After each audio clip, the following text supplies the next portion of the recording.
Hey guys, welcome back to the Jael Edit. Here we share fashion content, a little bit of natural hair, and a little bit of makeup, and we'll see where this channel takes us. So I thought it would be fun today if we went through some of the 2026 things that are trending for fall and see which ones I'm excited for and which ones not so much. And you guys let me down below and let me know which trends you guys are looking forward to participating in this coming fall season. Now, as I'm filming this, it's August 9th. We're still in the thick of summer. And you know, it's funny because usually around this time of year, I'm pretty much over summer and I'm ready for the fall. Fall is my favorite season of the year.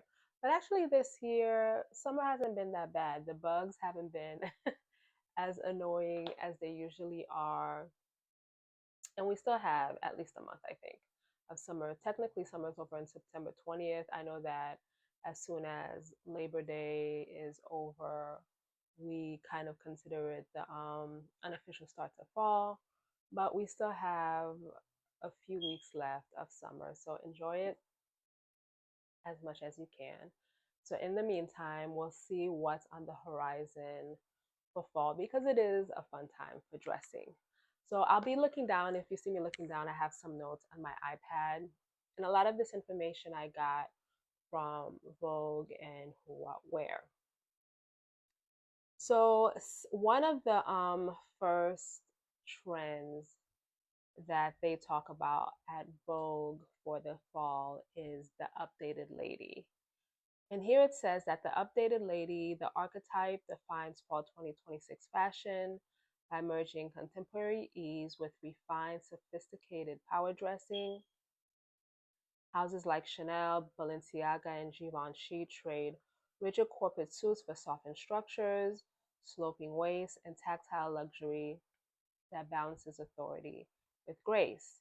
Some of the key silhouette and style elements are lean and sculpted tailoring, slim fit trousers and slender waist defining jackets replace oversized cuts. Playful proportions, cocoon sleeves, rounded orb shapes, and structured bubble hems add architectural drama. Refined lady jackets, short, polished statement jackets, anchor quick, high impact daily outfits. And finally, fluid midi skirts, flowing or structured mid length skirts offer versatile movement and elegance. So, this is a trend that I am definitely interested in trying. And you know, the funny thing is, a lot of times, and I think I've noticed that a lot the last few years, especially in the fall and winter, where they talk about what things are trending, and it tends to always be similar, if not the same things. So, I think a lot of this stuff we already have in our closet. And one of the things I meant to mention at the beginning of this video when it comes to trends, like me, for myself personally, I'm more of a classic dresser. I like what I like, but one of the things that I use trends for is that when something is trending, we know we could find a lot of more of it in stores. So if it's a style that we particularly like, it gives us the opportunity to find it in different price points and in variety of colors, and also trends if it's something that you want to try but you're not too sure of if you want to actually have this be part of your closet for a long time. Try it at a cheaper store, and if you like it, then of course you could try to invest in it later on. So as I was saying, I definitely am interested in the updated lady trend. When it mentioned slim fit trousers, that I'm not as interested in. I am a fan of a wide leg trouser, especially being hippie, that is more flattering on my shape anyway. The proportions stuff, I don't like bubble hem. I know that's a huge trend right now, but I am not interested in trying that. The lady jackets, when it talks about short polished statement jackets, I am interested in possibly adding that to my wardrobe. There is a jacket I'll put a picture of that I just ordered from Zara that I think would fit really nicely in this trend.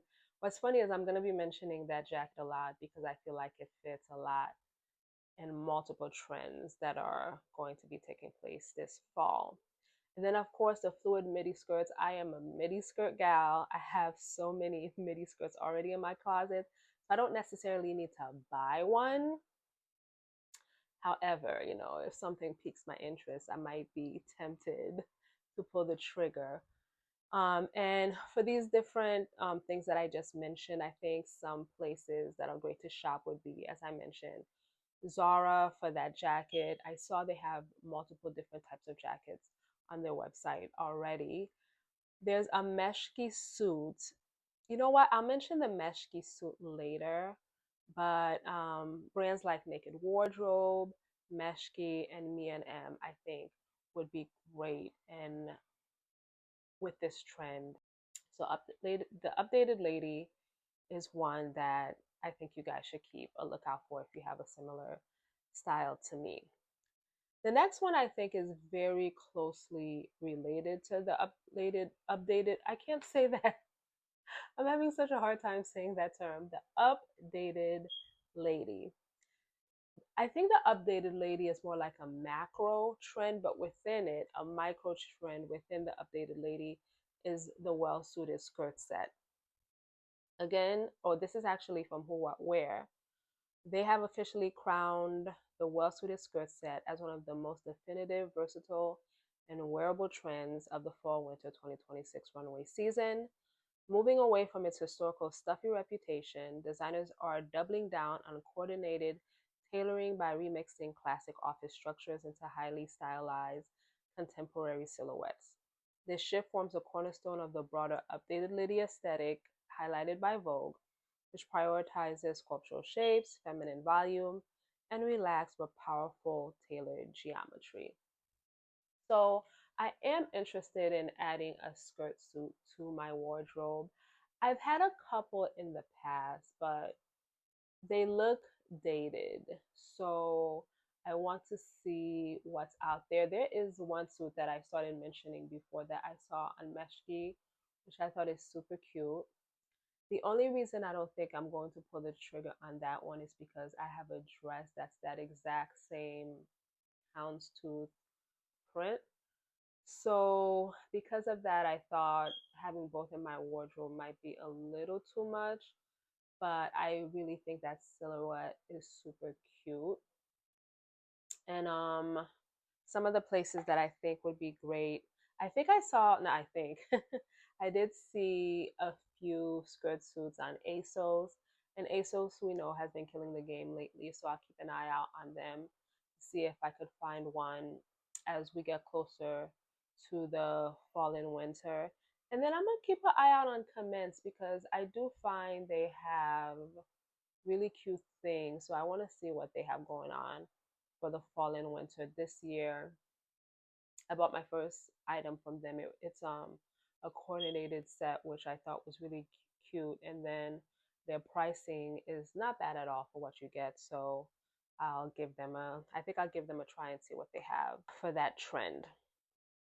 Now, the next trend is one I'm not sure of for me in particular, and that is the funnel neck outerwear trend. Now, here it says the funnel neck outerwear trend has emerged as one of the most powerful and definitive silhouettes for the fall winter 2026 season. Functioning like a built in scarf, this high collar design balances a protective, sheltered look with Crip's modern minimalism. On the recent global runways, designers shifted heavily away from traditional open lapel coats to embrace structures that rise all the way up to the neck to shield the lower face. Now, what's funny, I mentioned this before, is that I think this trended or was trending last year, if not the year before. So this is just a continuation of that trend. The thing with me is that I have plenty of coats and I don't think I really need to add another one to my wardrobe. I think the funnel neck coats are definitely practical, especially I live in the Northeast and our winters can be pretty brutal. So it's pretty practical to have something that goes up all the way and then has a scarf. But also, if you have just a standard coat, you can add a scarf to it. But I guess maybe I'm kind of going off here because the funnel neck coat is slightly different from just having a scarf or a scarf coat. And I think the main thing with me, I don't know how I feel about having something that close. Even with turtlenecks, I wear turtlenecks, but they're not the most comfortable thing. And then a thing I have to worry about also is possibly getting my makeup on it. So for those reasons, I'm not too sure about the funnel neck outerwear trend. But if you are interested in this trend, there is this brand I found online called Atori. I'm not sure if I'm pronouncing that right, but they had some really interesting, really beautiful funnel neck coats. And then I think I found a couple at Aritzia also, which look good. So if you guys are in the market for a coat, I think this is a good one to give a try to. And even though it's a trend, because it's so practical, it's probably going to be here for a while. So I think it's safe to invest a little bit in that. All right. So, and then the final trend, well, actually, sorry, there's two more. The next trend I want to talk about is the Fall 2026 Peplum Revival. This sheds the stiff corporate millennial clubwear reputations of the 2010s in favor of architectural, fluid, and highly refined shapes. This season, designers are utilizing softer fabrics and structural cutting techniques to emphasize the natural waistline without adding unnecessary bulk around the hips. Now, when it comes to this peplum trend, I'm not sure how I feel about it. I was around, or I was grown, the last time peplum was trending, which I guess was, as it says, the 2010s. And I loved peplum. I had a lot of peplum. And then it just disappeared, and it disappeared for years. And now that it's back, I'm not saying that I don't want to participate, but I'm just kind of indifferent to the trend. If I see something that really speaks to me, I probably would pull the trigger. But as for now, it's not something I'm necessarily looking to add in my wardrobe. But if you are interested in the peplum trend, I saw a couple cute ones from H&M. ASOS has this really cute peplum blazer. And then if you are looking for something bold and you are someone who likes to express yourself with fashion, I saw this Akira peplum blazer, which, while it's not necessarily my style, I feel that it is a really nice statement piece that the right person could really carry off or pull off. Now, the final trend I wanted to speak about is the opulent nostalgia aesthetic, and it is a definitive macro trend for this season. It represents a sharp pivot away from 1990s minimalism and quiet luxury toward the maximalism and structural drama of historical eras. It blends high society vintage references with heavy textures, deep romanticism, and a more is more attitude toward accessorizing. The trend borrows heavily from two primary historical pillars: 1980s high, 1980s high octane luxury and roaring 20s decadence, reimagining them for modern street style and evening wear. So this one is interesting because I feel like this one is more up to interpretation. On the surface, this sounds really fun to me. The I love opulence and dressing, the nostalgia of it. I do like a vintaginess to my my aesthetic. It talks about romanticism, which I love. The only thing that gives me pause is that the two decades it mentions happen to be two of my, I don't want to say my least favorite when it comes to fashion, but they're not the decades that I tend to go towards. for fashion inspiration. The 80s fashions, in my opinion, were atrocious. Great music, but the fashion gets a side eye from me. And then the 1920s, not that I dislike it so much, I just feel that it's not the best for my body type. So that's my only gripe with 1920s fashion. So again, as I said, this is open to interpretation. I feel like the jacket I ordered from Zara that I mentioned before can fit in this trend because there's a romantic aspect to it. And I feel that depending on how I style it, it could fit into this nostalgia trend. And then this dress that I saw from Ellie Tahari has the texture to it that I feel would fit really nicely into this trend. So those are basically the main trends that I wanted to talk about today. And then I also wanted to briefly touch on some of the colors that they say are going to be trending for this coming up fall and winter season, which again, these same colors have been trending for the last few years. They mentioned chocolate brown. That has been trending at this point. I feel like a good 4 or 5 years. Not that I'm complaining. I love chocolate brown. Um, Charcoal is an interesting one that they mentioned. I do enjoy wearing gray in the fall and winter. It's so funny because, as I've stated here, I love to wear color, but I do notice that in the colder months, my wardrobe tends to lean more neutral. So I wear a lot of grays, a lot. So charcoal kind of goes really nicely for into that color family. It is in the gray color family. And I think that one of the reasons I like it so much is because I do really like pastels, and I think gray goes really well with pastels. So another neutral it mentions is dark wash indigo. So there you have it. And then for the color pops, transformative teal, which I feel I did definitely talk about that last year. Oh, you know what? Maybe that was just for all of 2026. I have to look back and double check that. So I love teal, red, mahogany, or oxblood. I always say we have so many different names for something that's essentially burgundy, but I do love that color for the colder months. Bubblegum pink. Are we back on that?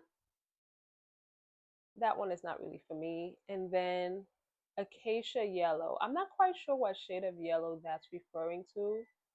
I'll try to remember to look it up and then post the color here. So yeah, guys, so those are some of the upcoming fall winter fashion trends that we can look forward to in the next few months. So let me know, is there any particular trend that you guys are interested in trying that I talked about? Or are you just a person that doesn't really pay attention to trends and you couldn't care less about that? So comment down below, let me know. And in the meantime, I hope you guys enjoyed this video. Don't forget to like, comment, and subscribe, and follow me on Instagram at the.jael.edit. And I will see you guys next time. Bye.